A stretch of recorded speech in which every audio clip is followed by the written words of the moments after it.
Hello views, welcome to TJMS Tamil channel. நீ நான் காதல் சீரியலுக்கான அப்கமிங் எபிசோடில் எந்த மாதிரியான சுவாரஸ்யமான விஷயங்கள் அடங்கியிருக்கு அப்படின்றத பார்க்கலாம் வாங்க. ரொம்பவே பரபரப்பாக போயிட்டுருக்க நீ நான் காதல் சீரியல் இறுதி அத்தியாயத்தை நோக்கி பயணிச்சுட்டு இருக்கிறது எல்லாருக்குமே தெரிஞ்ச ஒரு விஷயம்தான். இப்படி இறுதி கட்டத்தை நோக்கி பயணிச்சுட்டு இருக்கும்போது எல்லாருக்கும் தெரிஞ்ச ஒரு விஷயம், வில்லன் கண்டிப்பாக மாட்டி தான் ஆகணும். லேட்டஸ்டான ப்ரோமோவில் அஞ்சலி எல்லா விஷயத்தையும் தெரிஞ்சுக்கிறாங்க. அதாவது முரளி எப்படிப்பட்ட ஒரு கேரக்டர், எப்படிப்பட்டவன் அப்படின்ற உண்மையை தெரிஞ்சுக்கிறாங்க.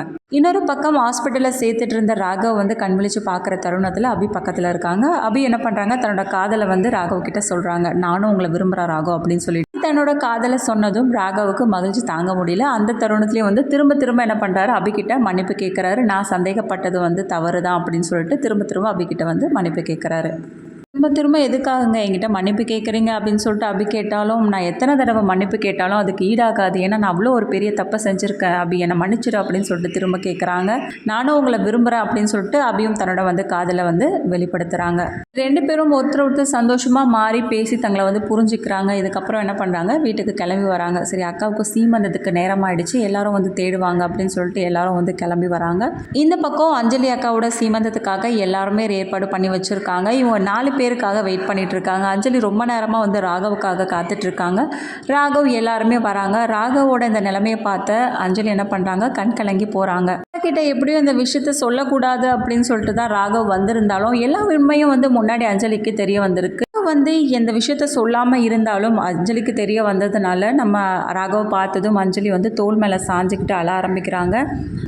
எதுக்காகக்கா நீ இப்போ அழுதுட்ருக்க, எனக்கு ஒன்றும் இல்லைக்கா சரியாயிடுச்சு அப்படின்னு சொல்லிட்டு ராகவ் சொன்னாலும், என்ன எனக்கு தெரியும்டா, நீ வாயை மூடுடா அப்படின்னு சொல்லிட்டு ரொம்பவே எமோஷ்னலாக அழ ஆரம்பிக்கிறாங்க.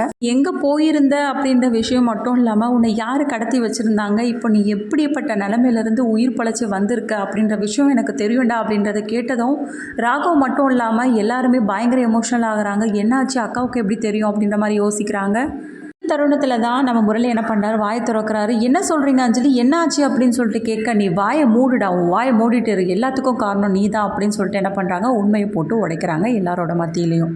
சுந்தரி அத்தையோட பேசிகிட்டு இருந்த எல்லாத்தையும் நான் கேட்டேன், நீ எப்படி பட்டவா அப்படின்றத நான் தெரிஞ்சுக்கிட்டேன்டா அப்படின்னு சொல்லிட்டு அஞ்சலி தன்னோட வாயில் சொல்கிறது கேட்டு மற்றவங்க எல்லாம் அதிர்ச்சியாக, முரளிக்கும் பயங்கர ஒரு ஷாக்கிங்காகவே இருக்குது.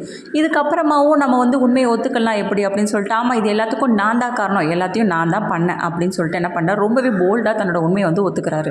இன்னொரு பக்கம் இதை கேட்ட அபிக்கும் ஒரு பயங்கர ஷாக்கிங்காக இருக்குது. ஏன்னா ராகவ் சொன்ன விஷயம்னு பார்த்தீங்கன்னா, பிஸ்னஸ் சைடில் தான் ராகவ் கடத்தி வச்சுருக்காங்க அப்படின்னு சொல்லிட்டு சொல்லியிருக்காங்க. முரளி தான் இந்த வேலையை பண்ணா அப்படின்னு சொல்லிட்டு சந்தேகமாக இருந்தாலும் இப்போ உறுதியானதை நினச்சி ரொம்ப கோவப்படுறது மட்டும் இல்லாமல் அந்த முரளியோட சட்டையை பிடிச்சி என்ன பண்ணுறாங்க, பயங்கரமாக திட்ட ஆரம்பிக்கிறாங்க.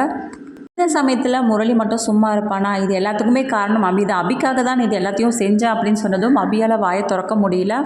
அபி ஏன்னா அவ்வளோ விரும்பின, ஆனால் எல்லாரும் சேர்ந்து உன்னை என்னோட தலையில் கட்டிட்டாங்க அப்படின்னு சொல்லிட்டு அஞ்சலி ஒரு பக்கம் கஷ்டப்படுத்துகிற மாதிரி பேச, இன்னொரு பக்கம் பாட்டி மற்றவங்க எல்லாருக்குமே பயங்கர ஒரு ஷாக்கிங்காக இருக்குது. இந்த சமயத்தில் அபியோட மனநிலைமை எப்படி இருக்கும், தன்னை தான் தவறாக நினச்சிருவாங்களோ அக்கா அப்படின்ற ஒரு இதோட கலக்கத்தோடு இருக்காங்க. எல்லாத்தையும் சொல்லிட்டு அபி என்ன பண்ணுறாங்க, அஞ்சலி கிட்ட மன்னிப்பு கேட்க போகிறாங்க. என்ன அபி எங்கிட்ட போய் மன்னிப்பு கேட்டுட்ருக்க, நான் எப்படி உன்னை புரிஞ்சுக்காமல் இருப்பேன், இப்படி ஒரு மட்டமான ஆளோட பழக்கம் ஏற்பட்டால் இந்த மாதிரி ஒரு சூழ்நிலை ஏற்பட தான் செய்யும்.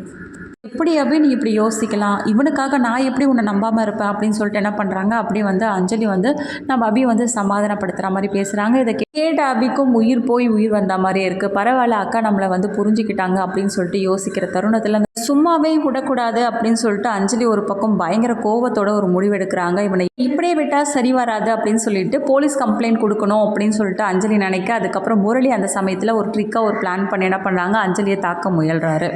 இந்த ஒரு சூழ்நிலையிலும் அபி என்ன பண்ணுறாங்க, காப்பாற்றுறாங்க. இதுக்கப்புறமா முரளி எல்லாரும் பயங்கரமாக அடிக்க ஆரம்பிக்கிறாங்க. நம்ம சுந்தரிக்கும் ஒரு கெட்ட பேராக அமைஞ்சிருக்கு இவங்களோட சேர்ந்து இவ்வளோ நேரம் ட்ராவல் பண்ணதுனால. இதுக்கப்புறமா முரளியை போலீஸ் ஸ்டேஷனில் கம்ப்ளைண்ட் கொடுத்து அனுப்பி வச்சிடுறாங்களா, இல்லை திருந்ததுக்கு அப்புறமா முரளியோட சேர்ந்து வாழ ஆரம்பிக்கிறாங்களா அஞ்சலி, இது எல்லாமே தெரிஞ்சுக்கலாம். அதுக்கு மறக்காமல் நம்மளோட சேனலை சப்ஸ்கிரைப் பண்ணிக்கோங்க. கூடவே இருக்காது பெல் ஐக்கானும் கிளிக் பண்ணிவிடுங்க. அப்போ தான் நான் போட அடுத்தடுத்த வீடியோஸ் உங்களுக்கு நோட்டிஃபிகேஷனில் வரும். ஓகே வியூஸ், தேங்க்ஸ் ஃபார் வாட்சிங் திஸ் வீடியோ.